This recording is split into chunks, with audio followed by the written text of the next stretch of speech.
Hello guys, good morning. So আজ সকালে নিয়ে এসেছিল হচ্ছে জ্যান্ত মাগুর আর হচ্ছে এই গুঁচি।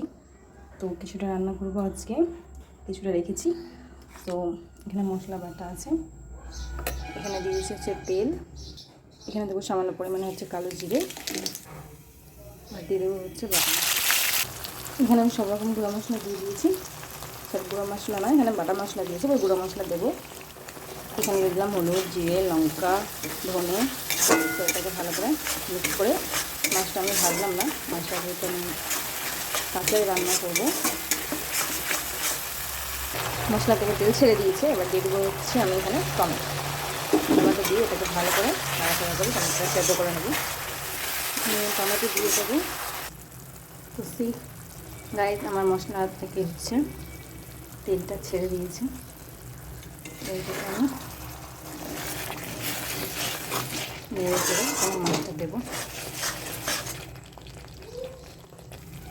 এবার দিয়ে দেবো হচ্ছে একটা করে মাছ। এখানে আমি সবটি মাছগুলো দিয়ে দিলাম। এবার এটাকে নেড়ে চেড়ে ভালো করে আবার একটু কষিয়ে নেব। দেখতে পাচ্ছি মাছগুলোর তাপ লেগে কেমন করে মুড়ে গেছে।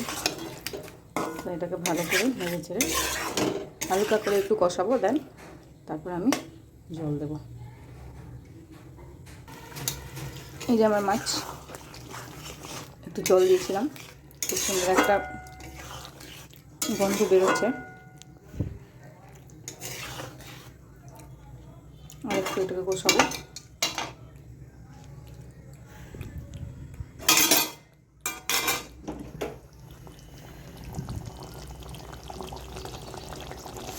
পিসগুলো একটাও কিছু হয়নি, সম্পূর্ণ গোটা গোটায় আছে। এভাবে রান্না করলে আমি খুব সুন্দর টেস্ট হয়, খুব ভালোও লাগে খেতে গরম গরম।